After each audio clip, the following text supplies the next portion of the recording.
Yo soy entonces el número 13 de una familia bastante numerosa de 18 hijos.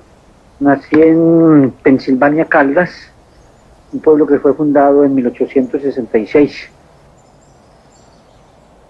Es un pueblo realmente, como todos los pueblos cafeteros, bastante, sobre todo este, bastante conservador, una ascendencia muy fuertemente conservadora y religiosa sobre todo.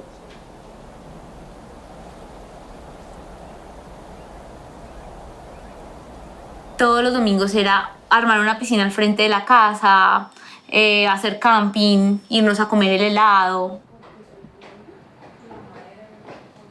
Entonces nos cortaba el pelo así súper honguito y éramos niños. Literal nos vestían como niños. Teníamos carros, no teníamos muñecas y jugábamos como niños.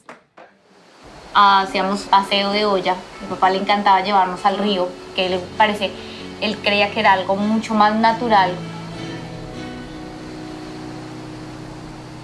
Tenemos miles de recuerdos bonitos.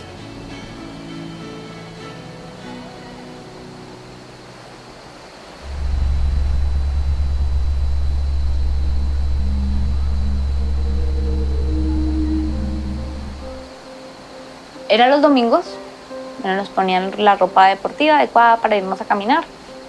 Cuando ya llegábamos arriba, todo el cerro, él decía, estas palabras que vamos a decir acá no son permitidas en la casa, porque una niña ni ningún niño debe decir groserías, está mal, no es apto para ustedes. Entonces empezábamos a gritar todas las vulgaridades cuanto existieran y era muy divertido porque era un juego, para nosotras era un juego total. Yo creo que para él era liberar el alma.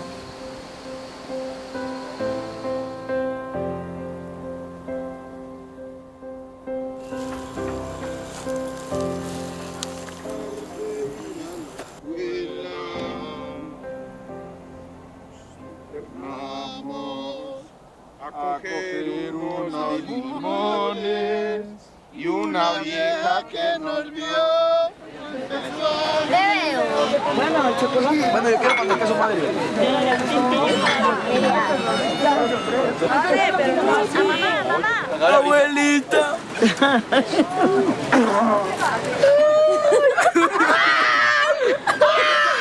¡Me este palito!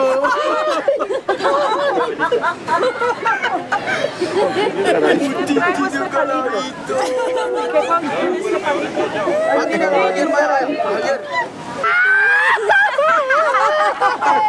¡Ay, qué contiene este palito! ¡Ay, pero yo con este limpio el culito! ¡Sarita, que te trajo este palito!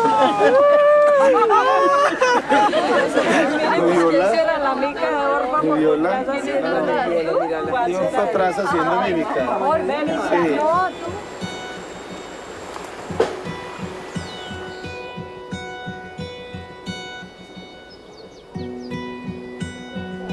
La destrucción de la casa en la finca es una casa típica de los pueblos de paisas. En general son casas muy alegres, muy floridas. La estructura misma de la casa no da para una casa encerrada hacia adentro, sino una casa hacia afuera. En el frente de la casa siempre hay un espacio que es un espacio público.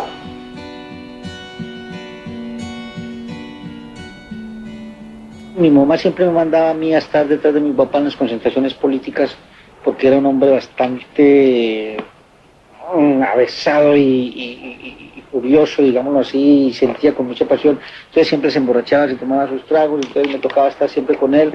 Cuando ya estaba borracho, ir a avisar la casa, traer dos hermanos, recogerlo y llevarlo. Pero en medio de esas manifestaciones políticas yo fui sintiendo como el hervor por la política. Era alegre, nunca lo vi pues que estuviera, si había algún problema era el que siempre estaba enfrentando las cosas y diciendo, bueno, ¿qué hay que hacer? Al menos proponiendo soluciones. Tenía muchos amigos, él era una persona muy caritativa, compartía mucho con la gente pobre. Terminado el bachillerato salí en el año 78 para Bogotá, ya tenía hermanos mayores allá, que estaban estudiando y trabajando. siempre el sentido de solidaridad en la casa de haber vivido entre 4 y 5, de estar ayudándonos, de estar compartiéndonos. Entonces se siguió esa escuela, los hermanos mayores siempre respondían por nosotros.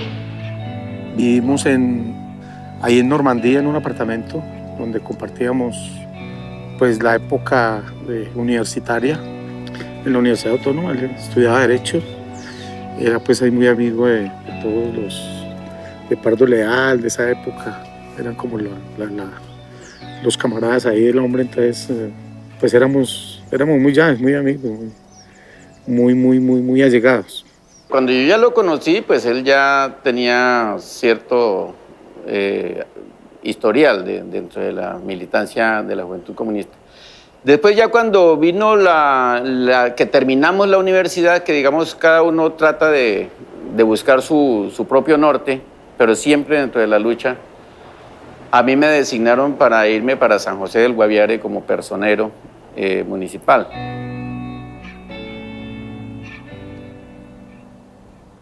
Él era de allá de Pensilvania, Caldas.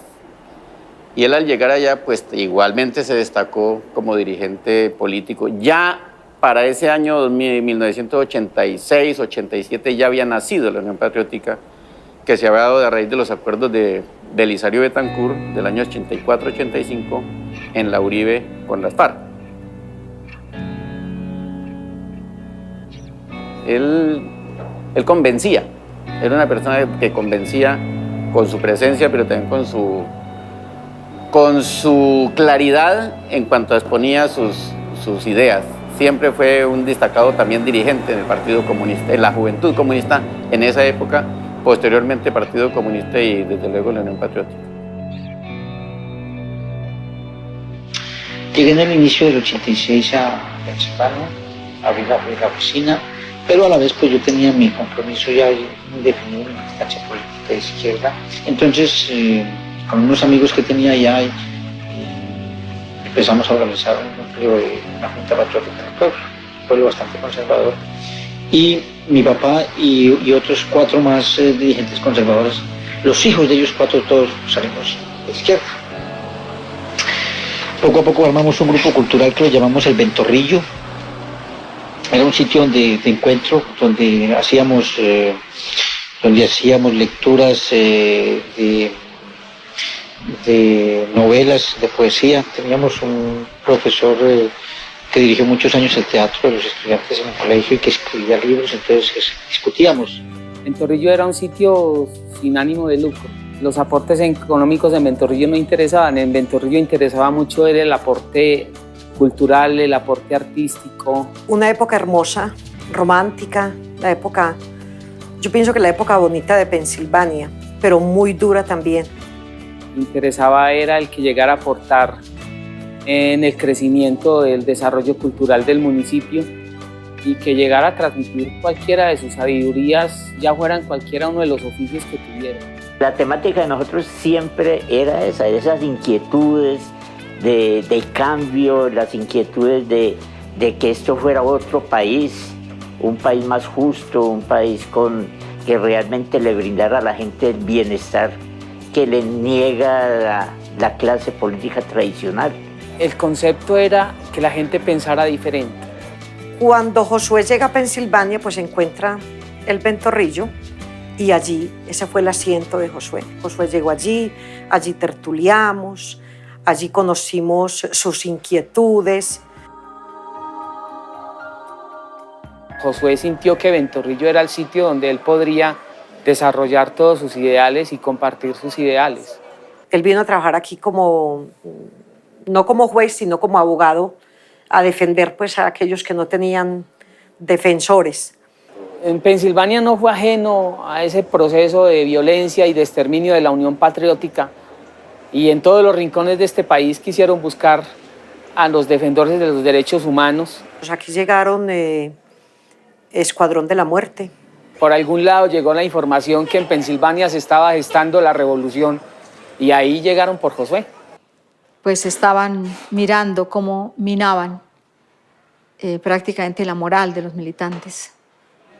Y yo creo que apuntaron no solamente a los cuadros más representativos, sino a los jóvenes más representativos.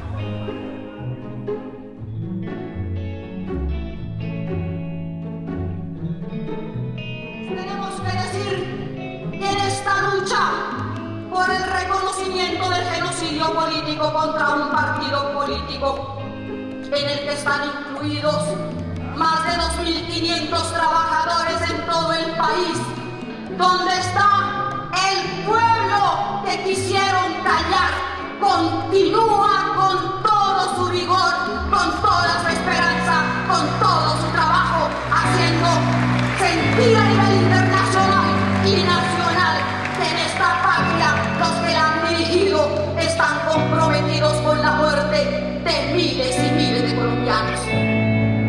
Entonces, compañeros, vamos a tener que pensar en que a este país se le puede gobernar diferente.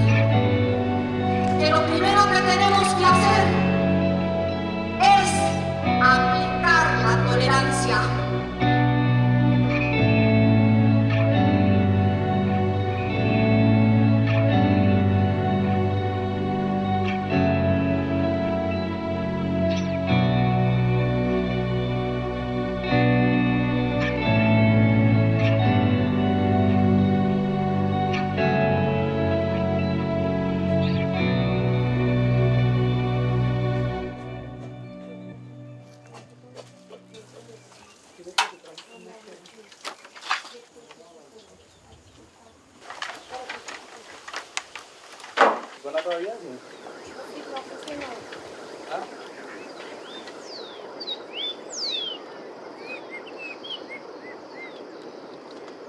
Mire, mire, Javier, mire, se está chupando dedo. Javier. Mire, mire.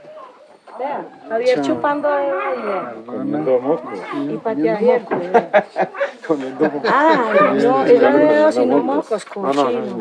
Bueno, lo primero es que me conmociona el recuerdo de la finca donde nos levantamos inicialmente.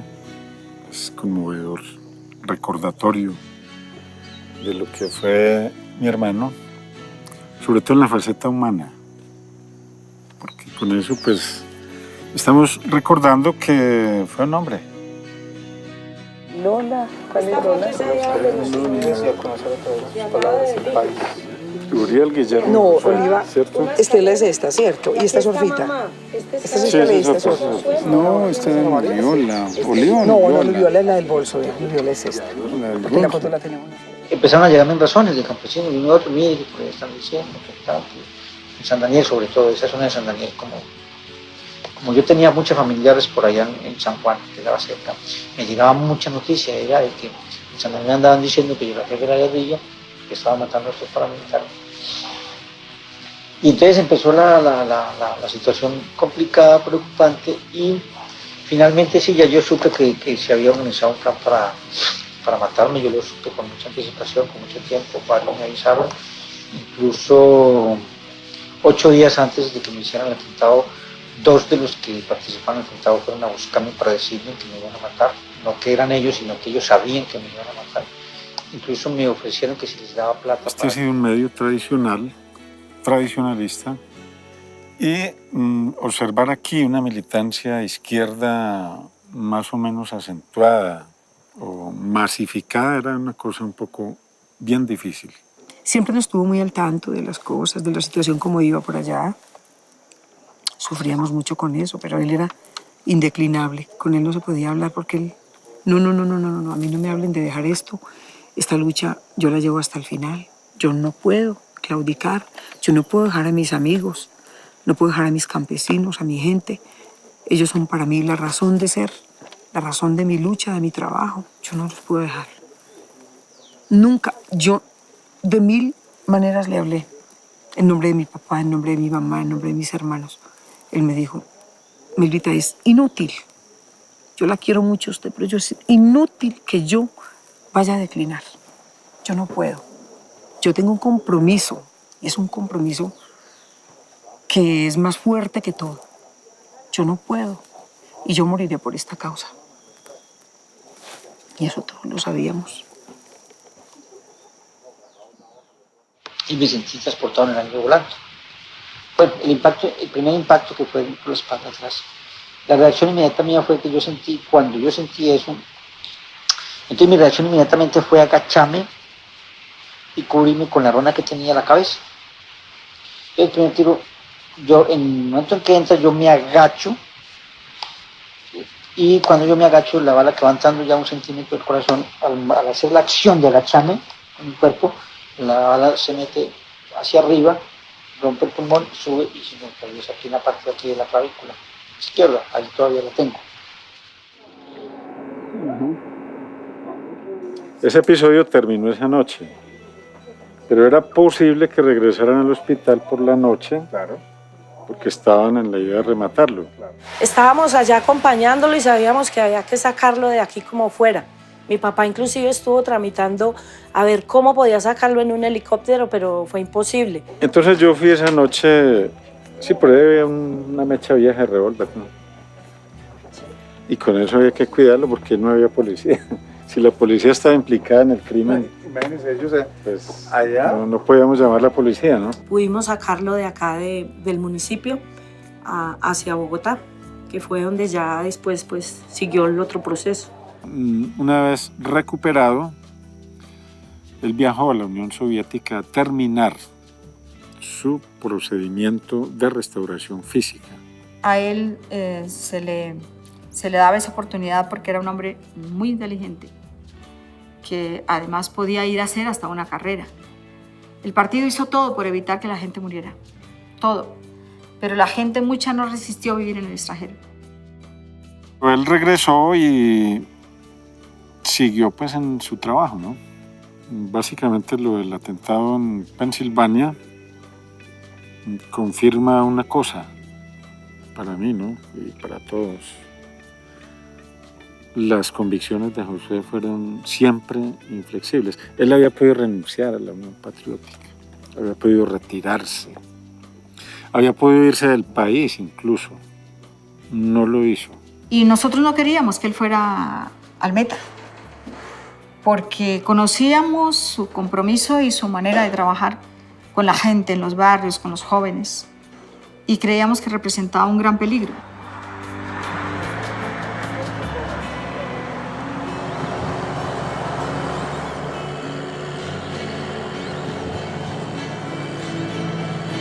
He terminado, si se quiere la expresión, llanerizándome. Entre otras cosas, pues mi esposa es llanera, mis hijas son llaneras, se sienten así llaneras, bailan la música llanera, el joropo, yo no he podido aprenderlo. Y esas cositas de la vida cotidiana, del folclore, de la convivencia con la gente llanera, son las que hacen tal vez que uno se aferre y se amarre tanto. Y antes de llegar al llano yo no recuerdo haber llorado por algo. Aprendí en el llano a llorar cuando los primeros muertos, las viudas, los niños sobre todo, que impactaron muy fuerte.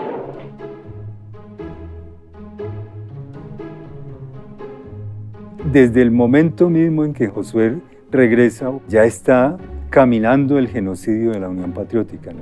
Nos conocimos terminando la década de los 80, comenzando los 90, porque compartimos una ferviente lucha por la vida, los ideales por cambiar este país. Era un hombre que se comprometía, no importaba el riesgo. Y para ser defensores de derechos humanos se necesita tener pues, no solamente la capacidad, sino una actitud de que lo que está haciendo le puede costar la vida en un país tan peligroso como Colombia. Fuimos a visitar las distintas estancias, organizaciones populares, sindicatos, partidos políticos, y estuvimos hablando. Y él se alegró mucho. Dijo, yo creo que por ahí sí, porque desde el 85 le estamos pidiendo a la iglesia pues, que nos apoye, que nos ayude, que hagamos algo conjunto. Fue un encuentro muy bonito. De hecho, una de las mejores gerencias que tuvo la Unión Patriótica aquí en el Meta, una de esas fue los reconocimientos que tuvo el doctor Josué como gerente de la licorera del Meta. Cuando yo llegué allá, pues fue salir de Guatemala para entrar en Guatepeor. Ya desde el 86 se habían matado a Pedronel, a Octavio Vargas. Entonces, bueno, yo llego y soy abogado, entonces empiezan a buscarme a mí para hacer los memoriales, a los juzgados, a las oficinas de instrucción criminal, a las procuradurías. Las personas que conformaron el comité estaban amenazadas incluso antes de constituirse el comité.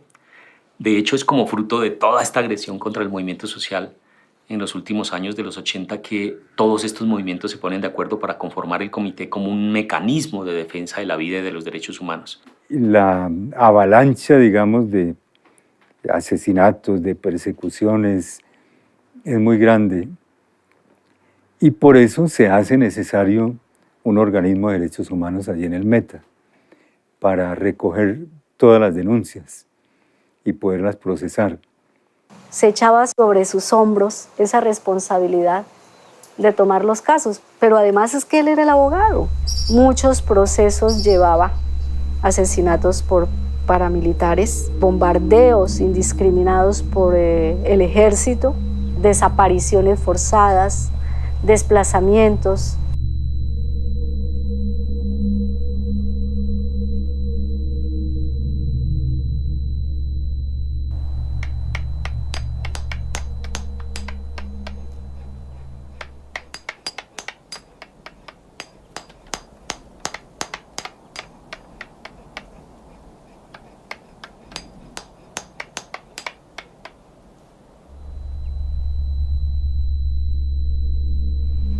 Miedo, realmente lo único que siento no tanto es por mí, sino por mi familia. Siempre el miedo que no me deja a mí dormir es que una noche lleguen a poner una bomba en la casa. Ese es tal vez el miedo que siento. De resto, miedo a veces me da por pensar, digamos, un poco que es como un acto de cobardía, uno dice, porque el hecho de que uno se vaya sencillamente es endosarle la posibilidad de la muerte de uno a otro. Y eso pues es una cosa bastante terrible. La matanza aquí fue despiadada, como lo fue en todo el país, pero yo creo que aquí en el departamento del Meta se ensañó más precisamente por la fuerza tan grande que había cogido la Unión Patriótica. Creemos que aquí fueron más de 1.000, por lo menos 2.000 militantes de la Unión Patriótica en que fueron exterminados.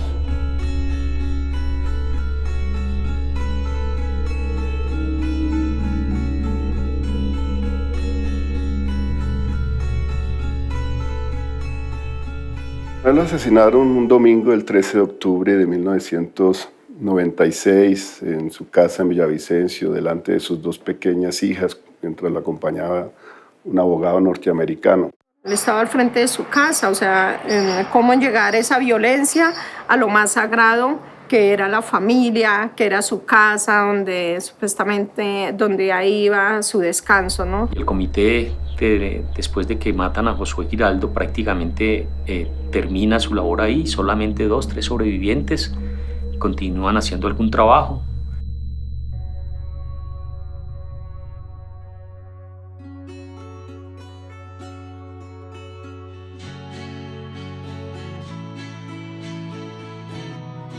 Las enredaderas, por su significado, son plantas que buscan el sol fuera de su origen. Entonces, para mí esa era la metáfora, y esa fue la metáfora en la que se convirtió Josué, como una persona que salió de su origen, de una casa muy conservadora, de un pueblo muy conservador, a buscar el sol, a buscar como esa carrera por el sol, pero para todos. Esa palabra es de él, ceder es más terrible que la muerte. Él prefirió enfrentar la muerte a ceder en sus convicciones, en su lucha por la defensa de los derechos humanos. Yo creo que la mejor enseñanza es esa valentía, ese aferrarse a que este país puede y merece y necesita algo mejor. Y a pesar de todas las adversidades, nunca se dio un milímetro en sus convicciones. Él soñaba con un país de igualdad de derechos, de que no porque se pensara diferente tenía que salir uno corriendo. La agresión contra el comité no ha parado, porque ingresaron nuevas personas, nuevos movimientos, nuevas organizaciones a ser parte de este comité, y apenas el año pasado, el 13 de noviembre del año pasado, mataron al fiscal del Comité Cívico por los Derechos Humanos, que era el compañero Daniel Abril. Y lo mataron por lo mismo de antes. ¿Sí? Esta es una película de terror que no para. Una lucha continua, no desfallecer, sino que hay que continuar haciéndolo, pese a lo que suceda. Van casi 20 años de la muerte de Josué. Ese polo de la guerra sucia que ha habido en Colombia desde tantas décadas, que tiene su raíz pues en el mismo Estado, nunca se ha reconciliado, digamos, con los defensores de derechos humanos. Siempre los ha considerado el principal enemigo, ¿no? Porque están destapando todos los crímenes que ellos cometen.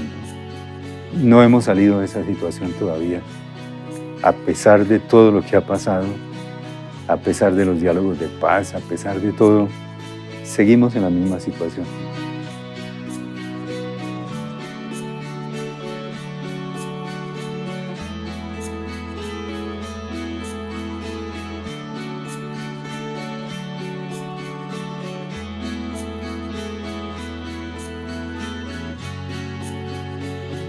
Tres palabras resumirían la vida de mi hermano: alegría, tolerancia y diálogo. Diálogo en las vicisitudes de los contrarios para encontrar siempre una salida.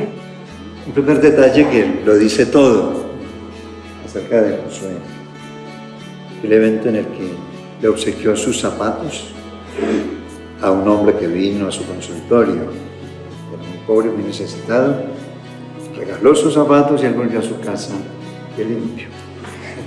Es una parábola, un signo de lo que es una vida, y lo dice todo. Me impresiona la fuerza que puede tener una sola vida para seguir convocándonos y seguir uniéndonos alrededor de sus ideales, y creo que esos ideales siguen vivos y seguirán vivos mientras existan personas dispuestas a luchar por la vida y por los derechos humanos.